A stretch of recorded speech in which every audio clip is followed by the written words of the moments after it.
Hi guys, just want to do a quick update. It's been about 3 weeks now that I've had the tank set up with Pretzel the turtle for my 4-year-old son. Just kind of going over a quick overview of basically my equipment, what I'm using, and kind of touch on my my cleaning schedule and so forth. So here goes a quick little full tank shot of the tank. There goes Pretzel swimming up around the front. He's gotten real good at recognizing me. He'll come right up to the tank or even swim into the palm of my hand. I'll show you that later. But I just did a water change and everything, so it's a little cloudy with all the duckweed in there kind of floating all around and settling. But as for equipment, kept it pretty simple. I love these light brackets mostly because of how they just stick to the side of the tank. This right here basically comes with double-sided tape, and this is your adjuster to raise it and lower it. But I got 2 of those, one for each side of the tank.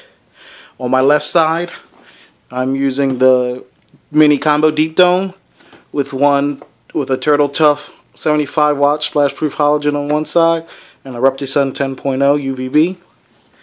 On the right side, another one of the brackets with just a single mini dome with a Reptisun 10.0 UVB. His main thing in the tank pretty much is the Reptology large turtle pier. I love this thing. Gives him tons of space to play with, a lot of space to swim under, and even this little crossbar thing at the bottom, a lot of times he likes to hang out there and kind of use that as a little underwater deck for like food and stuff. I use the AquaSafe for the water. The water conditioner takes out all the metals, chlorine, things like that in the water when I do my water changes. His main diet is the Reptomine. This is the 3-in-1, so it has the baby pellets, baby freeze-dried shrimp, and freeze-dried krill. I basically try to give him the Reptomine pellets every day. I feed him once a day. I don't really know how much to feed him because he's still a baby, but I don't want to overdo it. So what I do, I give him about 5 to 6 pellets every day. And then I alternate every 2 or 3 days. I'll give him maybe like 2 or 3 pellets and like 3 or 4 baby shrimp or 3 or 4 baby krill. I never just feed him the treats. I always make sure he has the pellets even when I feed him the treats. This is pretty cool. This is basically bloodworms in a gel. They come in a little individual packets like this. It's kind of messy, but what I've noticed is if I rip this off, just squeeze out a little bit at the end, and I kind of leave it in the water and let the bloodworm kind of dangle, he tends to come up and chase it. So I guess, it's better for him. It's like he's hunting it, and it makes it a little less messy. So that way I only squeeze out what he puts in his mouth. He'll eat it, and then he'll come back for more. Then I got the Zoomed turtle bone. I just broke off a little chunk, left it in there. I haven't really seen him bite it or even really go near it. I just figure it's in there, so even if it just dissolves, and it should help with calcium, I'm guessing. But, he really doesn't heat it, but it's there if he wants it. This is what I use for my water change. This thing's awesome. Just give that a few squeezes while the cleaning end's in the tank. Pulls the siphon. Never have to worry about sucking on it and getting that nasty tank water in your mouth. Only other thing I have is this Zillow thermometer. I have it hooked up and running down along the side. The probe is back down here. I know it's reading 81 degrees, but I just did the tank water change. And I believe with the water, and then I had the dock out.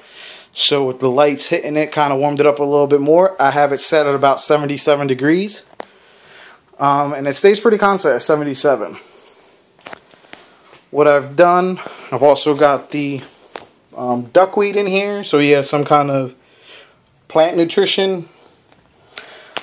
I see him pick at it here and there, but I don't think he's really eating it. But he likes to kind of hide in it. A lot of times when you come in and look at the tank real quick, you can't find him.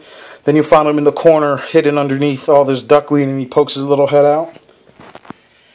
There he is back there swimming around.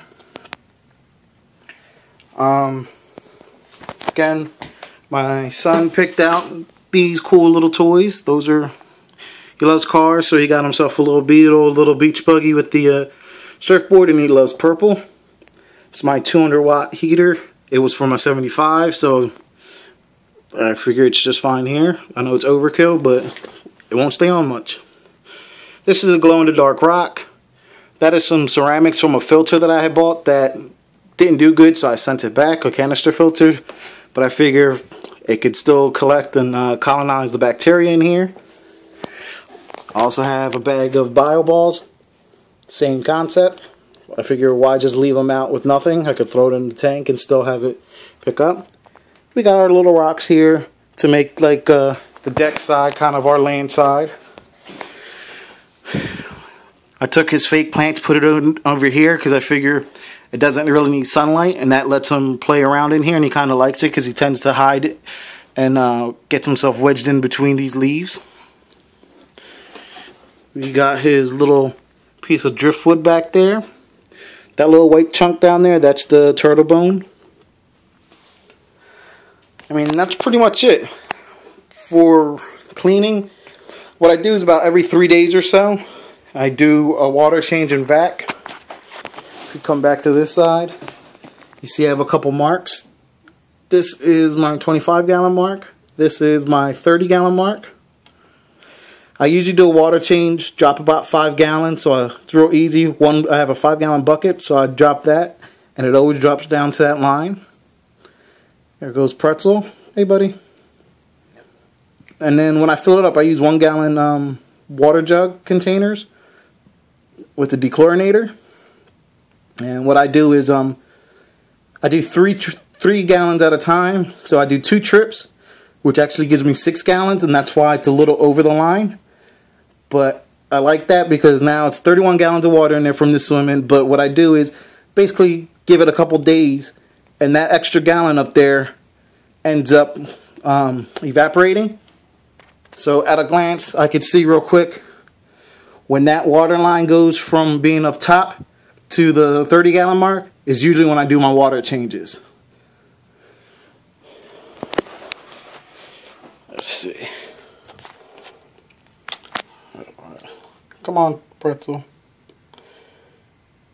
He usually just takes a minute or so, and he comes swimming over to my palm.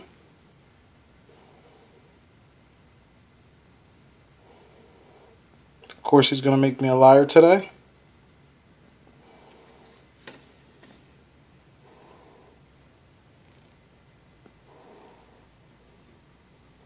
All right.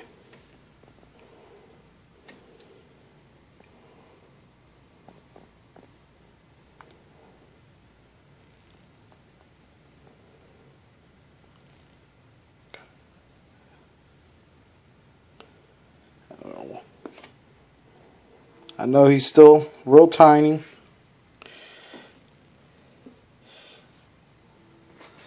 I mean, he basks on his own, but I love this. Boop. He gets his little dive on. I mean, but I do catch him up here, and I know he's basking more because now with the duckweed, I'll see a whole trail of the duckweed coming up on the dock.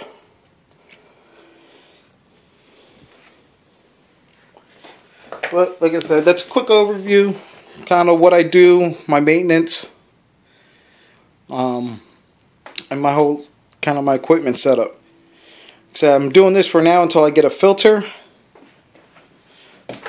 I'm planning on getting an Eheim 2217 that's set up for 268 gallons per hour. Basically good for up to a 92-gallon tank, which will give me plenty of filtration for him. This is a 40 breeder, so it's 3 foot by 18 inch by 16 inches tall. I figure once he starts growing out a little bit more, I will pick up a 65-gallon tank I'll be able to use the same stand in pretty much all my equipment. Because a standard 65 gallon is actually just 3 foot by 18 wide by 24 inches high. So the tank will be just about 6 inches taller. Be able to fill it up with a little bit more water. I'll have a little bit more space to swim around in. And if I end up getting a second or third turtle, then we'll just go to a 75 right off the bat. But thanks for watching. And until next time.